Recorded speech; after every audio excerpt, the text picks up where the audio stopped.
pada kali ini saya akan membahas materi tentang implementasi kebijakan pendidikan.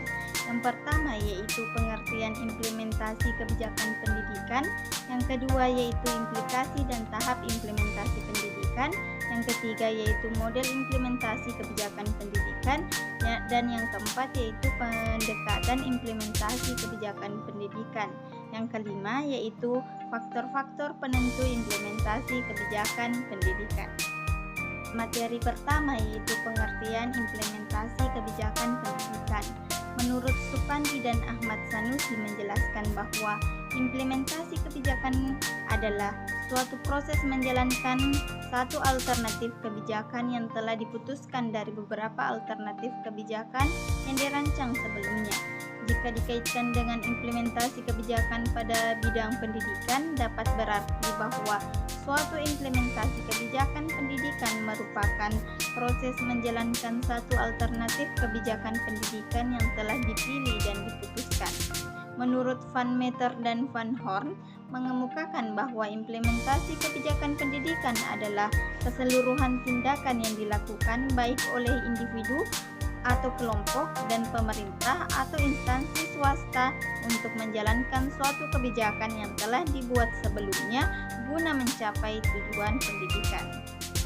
Materi kedua yaitu implikasi dan tahap implementasi kebijakan pendidikan. Implikasi dari kebijakan yang diambil mempersyaratkan dua hal. Yang pertama yaitu sekelompok persoalan dengan karakteristik tertentu, dan yang kedua yaitu implikasi dari karakteristik pembuatan kebijakan sebagai suatu proses. Jika dilihat dari sudut pembangunan pendidikan, maka implikasi kebijakan pendidikan adalah upaya peningkatan taraf dan mutu kehidupan bangsa dalam mengembangkan kebudayaan nasional. Karenanya dalam pengambilan keputusan selalu ditemukan problem. Tahap implementasi kebijakan pendidikan. Yang pertama yaitu perumusan masalah, menganalisis keadaan atau kondisi tertentu yang menimbulkan suatu masalah dan merumuskan beberapa alternatif kebijakan yang dapat memecahkan masalah tersebut. Yang kedua yaitu peramalan. Peramalan merupakan proses perumusan beberapa alternatif kebijakan untuk memecahkan masalah. Alternatif kebijakan yang telah dibuat kemudian diprediksi mengenai konsekuensinya jika diterapkan di masa yang akan datang untuk memberikan informasi tentang masalah selanjutnya yang akan timbul. Yang ketiga yaitu rekomendasi. Kebijakan memberikan informasi yang berkaitan dengan kelemahan dan kelebihan dari setiap alternatif kebijakan yang telah dibuat agar para pembuat kebijakan dapat merekomendasikan kebijakan yang tepat untuk diputuskan oleh decision maker. Yang keempat yaitu monitoring kebijakan. Kebijakan yang telah dipilih kemudian diputuskan dan dilaksanakan. Monitoring dilakukan di tengah-tengah pelaksanaan kebijakan untuk mengetahui kendala-kendala dalam pelaksanaan kebijakan dan konsekuensi untuk tetap dilanjutkan atau tidak.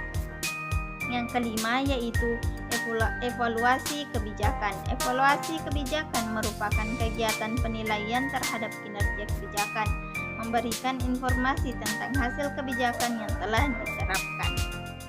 Materi ketiga yaitu model implementasi kebijakan pendidikan. Yang pertama yaitu model kontrol efektif dan pencapaian. Menurut model ini, pendekatan tahapan-tahapan kebijakan tidak dapat membantu untuk memahami proses dalam pembuatan kebijakan karena pendekatan ini membagi suatu proses menjadi serangkaian bagian yang tidak artifisial dan realistis. Oleh sebab itu, dari sudut pandang ini, dalam implementasi dan pembuatan kebijakan menjadi satu proses yang sama. Yang kedua yaitu model politik administratif. Menurut model ini, tugas implementasi adalah menetapkan suatu mata rantai yang memungkinkan arah kebijakan umum direalisasikan sebagai suatu hasil dari aktivitas pemerintahan. Dalam hal ini, kebijakan pemerintahan diterjemahkan ke dalam program tindakan guna mencapai tujuan yang dinyatakan dalam kebijakan tersebut. Program tindakan itu sendiri dapat dijabarkan lagi ke dalam proyek-proyek spesifik yang mudah dilaksanakan. Yang ketiga yaitu model integrated, menunjukkan bahwa sukses implementasi ditemukan mulai dari formulasi sampai evaluasi, yang dengan sendirinya berarti ada keterkaitan antara proses politik dan administrasi. Materi keempat yaitu pendekatan implementasi kebijakan pendidikan. Yang pertama yaitu pendekatan struktural. Dalam teori organisasi modern, pendekatan ini bersifat top-down. Pendekatan ini berpandangan bahwa dalam merancang, mengimplementasikan, dan mengevaluasi kebijakan pendidikan harus dilakukan secara struktural sesuai dengan tahapan atau tingkatannya. Semua proses dilakukan sesuai dengan hierarki suatu organisasi dan sangat birokratis. Hal inilah yang menyebabkan pendekatan ini menjadi kaku jika diterapkan dalam proses implementasi kebijakan pendidikan karena terlalu birokratis. Yang kedua yaitu pendekatan prosedural dan manajerial. Dalam pendekatan ini tidak mementingkan penataan struktur birokrasi pelaksana, tetapi dalam pendekatan ini lebih kepada proses pengembangan, prosedur yang relevan, dan teknik-teknik yang dirancang dengan tepat. Pendekatan ini membutuhkan beberapa peralatan canggih untuk mengimplementasikan suatu kebijakan pendidikan. Yang ketiga yaitu pendekatan perilaku.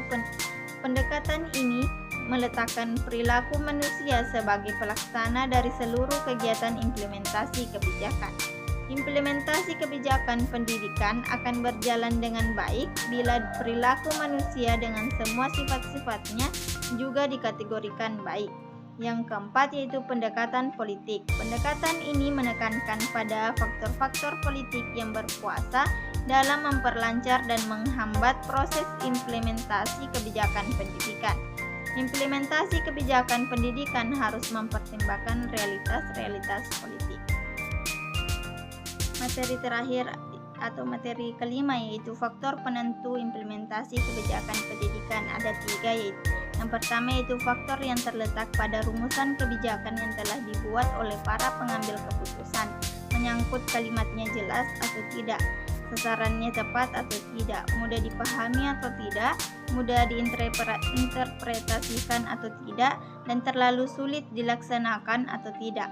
Faktor yang kedua yaitu faktor yang terletak pada personil pelaksana, yakni yang menyangkut tingkat pendidikan, pengalaman, motivasi, komitmen, kesetiaan, kinerja, kepercayaan diri, kebiasaan-kebiasaan, serta kemampuan kerjasama dari para pelaku pelaksana kebijakan, termasuk dalam personil pelaksana adalah latar belakang budaya, bahasa, serta ideologi kepartaian masing-masing. Semua itu akan sangat mempengaruhi cara kerja mereka secara kolektif dalam menjalankan misi implementasi kebijakan. Faktor yang ketiga yaitu faktor yang terletak pada sistem organisasi pelaksana, yakni menyangkut jaringan sistem, hierarki kewenangan masing-masing peran, model distribusi pekerjaan, gaya kepemimpinan dari pemimpin organisasinya, aturan main organisasi, target masing-masing tahap yang ditetapkan, model monitoring yang biasa dipakai, serta evaluasi yang dipilih.